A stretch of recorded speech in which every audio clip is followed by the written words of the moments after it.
Bonjour chers élèves, cette leçon s'adresse aux élèves de la deuxième année STE. Donc ça concerne la partie ATC, la chaîne d'information, et plus exactement la partie traité. Alors il s'agit du microcontrôleur PIC 16F877. On va s'intéresser à la notion de ce programme et à la notion de temporisation. Alors, commençons par ce programme et commençons par le définir. Un sous-programme est une séquence d'instructions chargée d'effectuer un traitement particulier. Donc, un sous-programme, c'est une partie isolée du programme, laquelle on va utiliser à chaque fois qu'on veut et autant de fois qu'on veut. On va voir ça par la suite. Les sous-programmes permettent ainsi de décomposer un programme en plusieurs sous-programmes.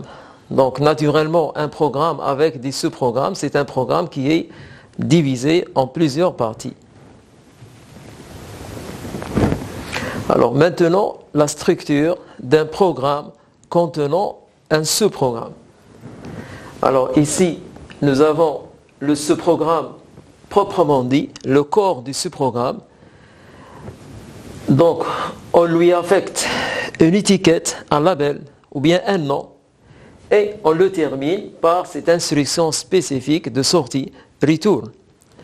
Alors dans le programme principal, le programme appelant, c'est lui qui va utiliser le sous-programme. On se contente d'utiliser l'instruction call, suivie du nom du sous-programme. Alors ici, je viens d'appeler le sous-programme X, donc ici on va écrire call X. Donc c'est aussi simple que ça. Donc le microcontrôleur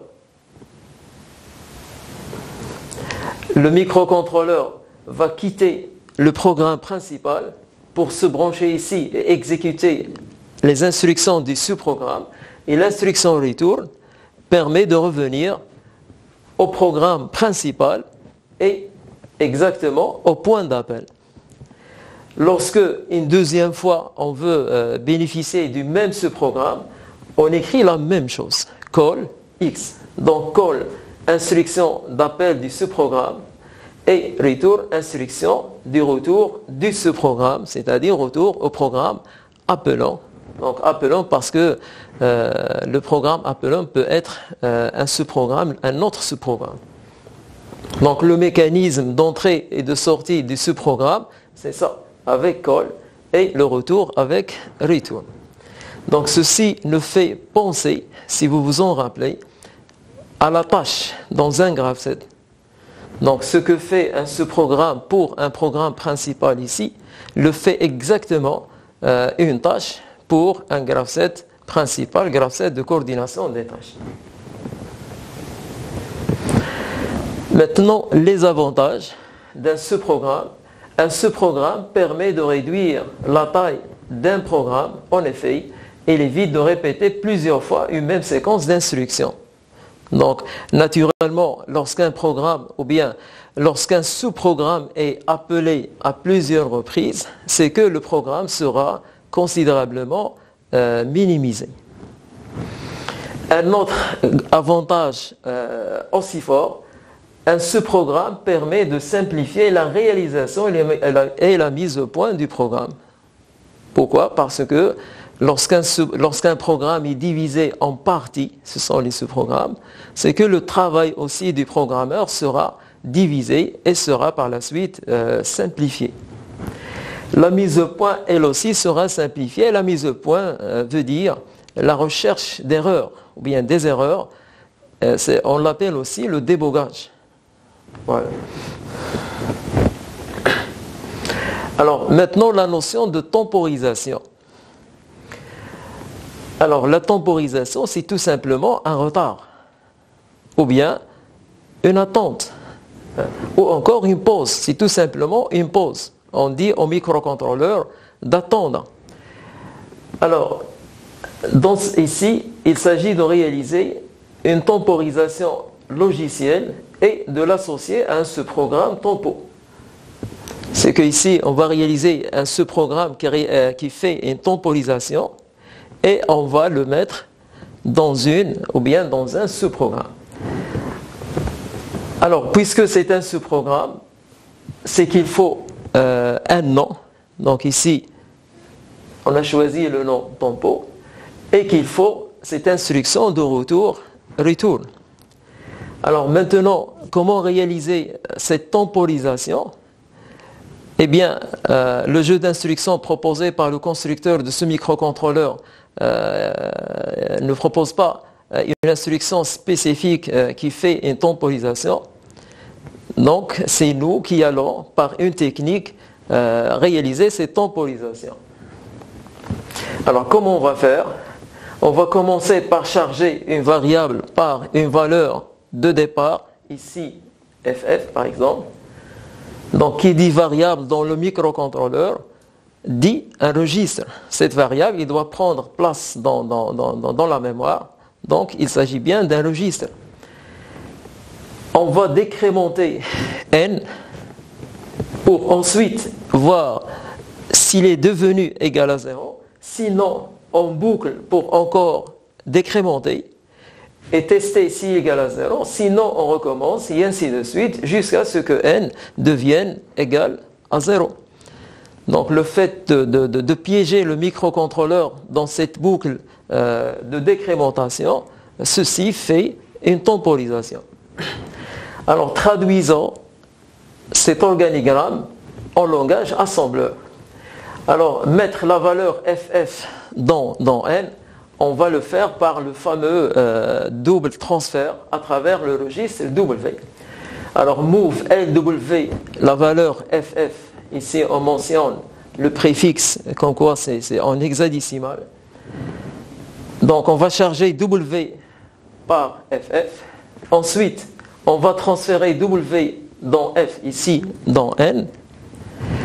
Ensuite, la décrémentation et le test, la comparaison avec 0.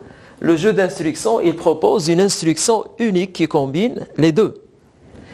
Decrement file, skip if 0 veut dire décrémenter un registre et sauf s'il est égal à 0.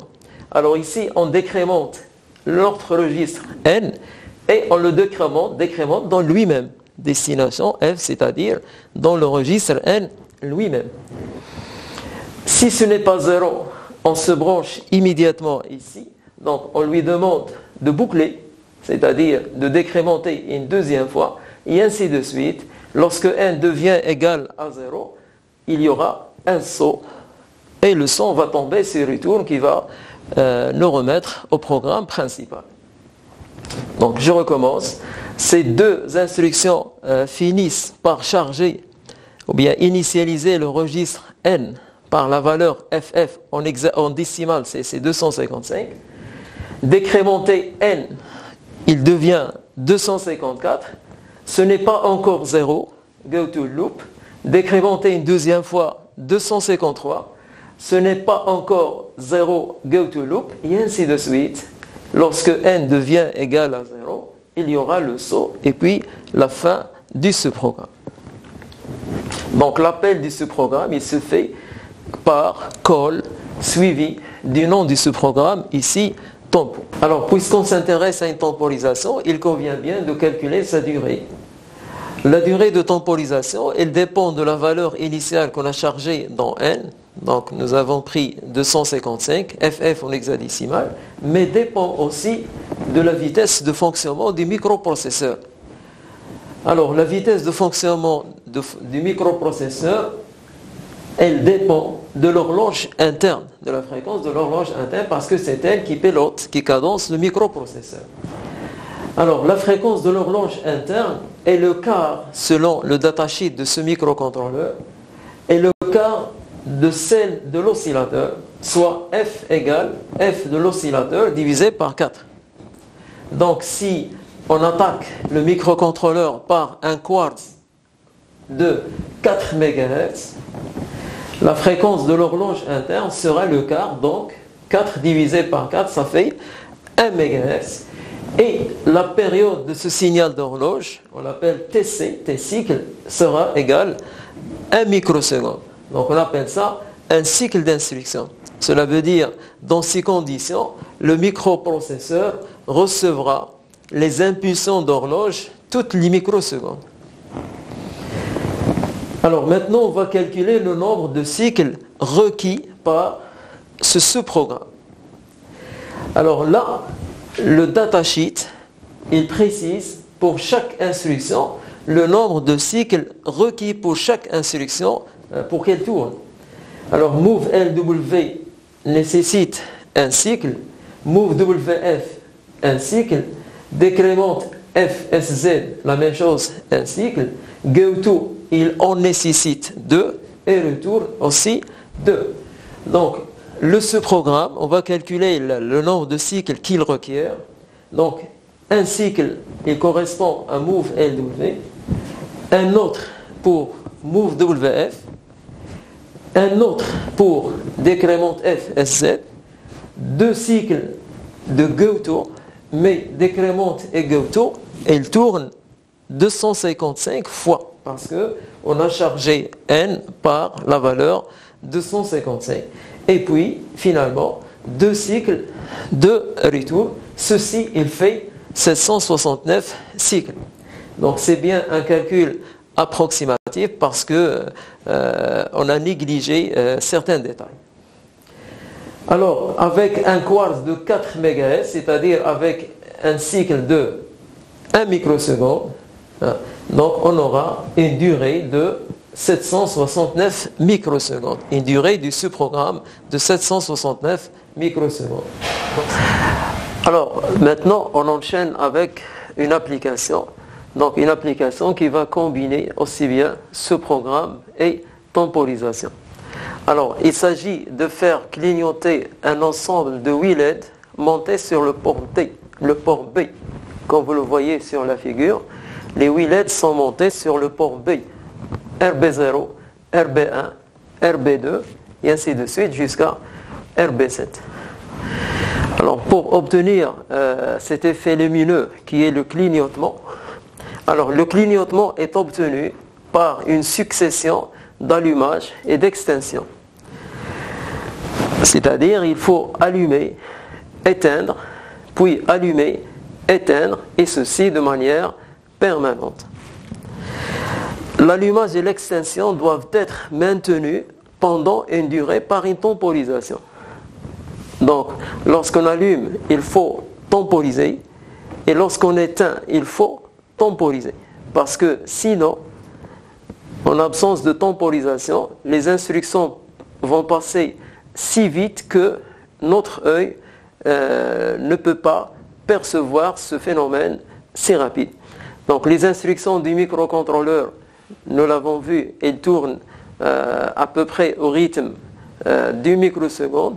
Donc est-ce que notre œil, l'œil humain, est capable de suivre ce phénomène aussi rapide? La réponse est non. Parce que nous avons ce qu'on appelle la persistance rétinienne, c'est que l'image lumineuse qui arrive à l'œil, elle persiste, c'est-à-dire elle fait un retard à la rétine, derrière le globe, la rétine de l'œil, avant d'être envoyée au cerveau sous forme d'un flux nerveux. Donc, et ce retard-là, il est de 40 millisecondes, c'est-à-dire l'image suivante doit arriver après 40 millisecondes, sous peine, c'est-à-dire sinon, notre œil va commencer à faire des confusions et se tromper. Donc voici pourquoi le clignotement doit être fait avec temporisation. Alors voici maintenant l'organigramme qui traduit notre cahier des charges. Alors on commence par la configuration bien sûr des ports. Alors ici, nous avons un clignotement. Donc, on allume toutes les LED à la fois. C'est qu'il faut injecter dans le port B les 1, c'est-à-dire en hexadécimal la valeur FF. Et comme on vient de le dire, on va temporiser. Bon, c'est ici on va appeler notre sous-programme qu'on a établi tout à l'heure, le sous-programme tempo. Puis, dans le port B, on va sortir les zéros, partout des zéros. Donc comme ça, toutes les LED vont s'éteindre. Ensuite, on va temporiser pour ensuite boucler, et ceci pour voir des clignotements de façon continue. Alors, voici maintenant la traduction de cet organigramme en langage assembleur. Alors, la configuration des ports se fait, vous le savez, à l'aide des registres TRIS. Les registres TRIS, ils sont sur la page, vous allez le voir. Donc, ils sont sur la page 0, bank 0, pardon. Ils sont sur la page 1. Donc, tous les TRIS sont A. Donc, ces registres-là, TRIS A, TRIS B jusqu'à TRIS E, sont chargés de configurer les ports, port A, port B, jusqu'à port E. Donc, puisque les TRIS sont sur la page 1, il faut d'abord migrer à la page 1, configurer à l'aide des registres TRIS, ensuite revenir à la page 0 et travailler avec les ports. Donc c'est ce qu'on va faire. On va aller à la page 0, donc en mettant 0 dans RP1 et 1 dans RP0. Donc ces deux instructions finissent par passer à la page 1. Alors, la configuration du port B. Alors, tout le port B doit être configuré en sortie. Puisque brancher des LED là-dessus, il faut le configurer en sortie. Donc, le configurer en sortie, c'est mettre dans TRIS B partout des zéros. Parce que le 0 configure une broche en sortie et 1 configure une broche en entrée. Alors, comment mettre dans TRIS B les zéros? Alors, on va utiliser cette instruction clearF TRIS B. Voilà. Alors, une fois le port B est configuré en sortie, on va regagner la page 0. Alors, ça se fait en mettant 0 dans RP1 et 0 dans RP0. Bien. Donc, toute cette partie, c'est la configuration. Alors, ensuite, on va passer au traitement désiré, ce sont les clignotements. Alors, comment mettre dans port B la valeur FF pour allumer les LED? Donc, on va le faire par le double transfert à travers W, à savoir move LWFF et move WF port B. Donc, on met la valeur FF dans W et on met ce qui est W, dans W vers le port B. Pour temporiser, on va se contenter d'appeler notre sous-programme tempo.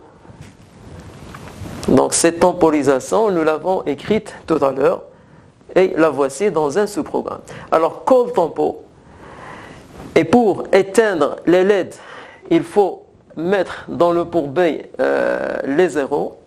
Donc ça se fait par clearF port B. Ensuite, de nouveau, une temporisation. La voici, call tempo.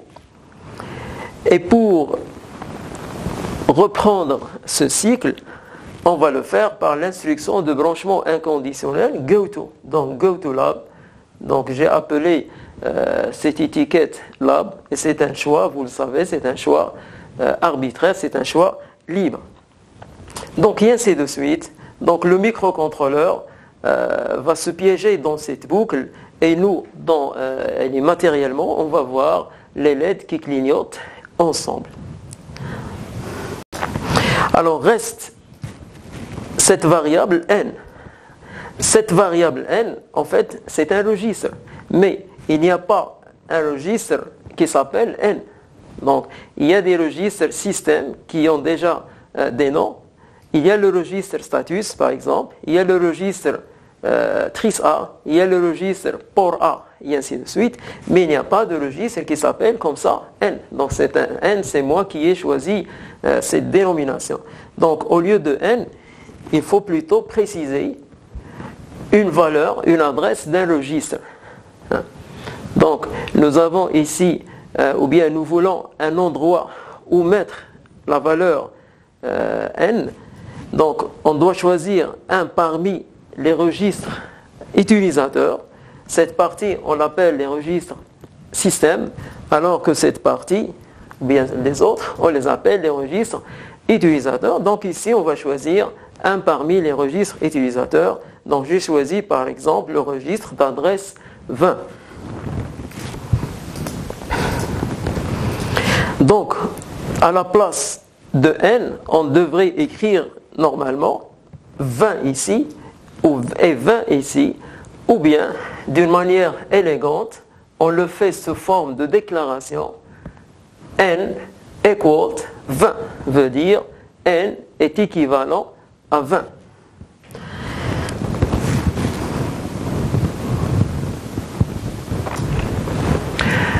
Alors, augmenter la durée de temporisation. Dans le programme précédent, la durée de temporisation est largement insuffisante.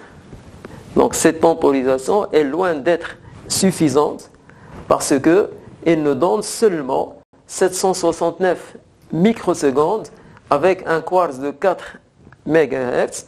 Donc cette quantité ou bien cette durée, elle est loin d'être suffisante parce qu'elle est loin de la valeur 40 millisecondes. Donc ici, on est obligé d'augmenter la durée de temporisation pour que le phénomène de clignotement soit perceptible par notre œil. Alors l'augmenter, c'est-à-dire augmenter la durée de temporisation, peut être obtenu par imbrication des boucles de retard.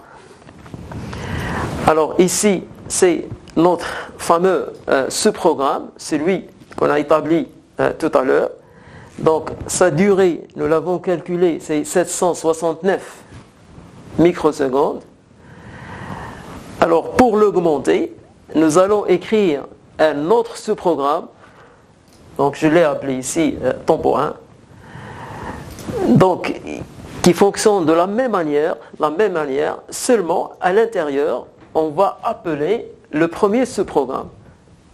Donc comment ça se fait ? Donc on commence par charger la valeur FF, c'est-à-dire 255, dans un autre registre N1.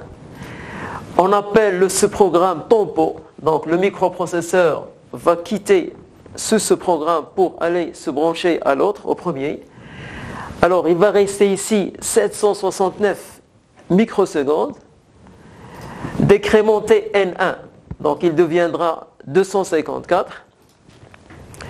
Ce n'est pas encore 0, on recommence, call tempo, donc une deuxième sortie, 769 cycles, on revient ici, décrémente 253, ce n'est pas encore 0, et ainsi de suite. Donc qu'est-ce qu'on a fait ici? Nous avons bouclé le call tempo, nous l'avons bouclé 255 fois. Donc pour calculer la temporisation, un calcul approximatif, c'est 255 fois 769 microsecondes. Donc toutes les instructions en noir, elles durent, nous l'avons vu, un cycle ou bien deux cycles, mais call tempo, une fois exécutée, elle dure 769 cycles, c'est-à-dire toutes les autres sont désormais négligeables devant call tempo. Donc le calcul, c'est 255 fois 769 microsecondes qui fait 0,2 microsecondes. Alors pour augmenter encore, si cette durée est jugée insuffisante, on peut l'augmenter en calculant ou bien en créant un autre sous-programme qui va à son tour utiliser celui-là. La durée calculée, on trouve 50 secondes et nous voilà tout proche de la minute et ainsi de suite. Donc pour augmenter encore la durée, on peut penser à un autre sous-programme. Pour la diminuer, il suffit de régler à ce niveau. Pour affiner le réglage, on règle ici, on change cette valeur. Et pour affiner davantage le réglage, on change ici à ce niveau. Voilà, c'est tout pour cette leçon. Je vous remercie.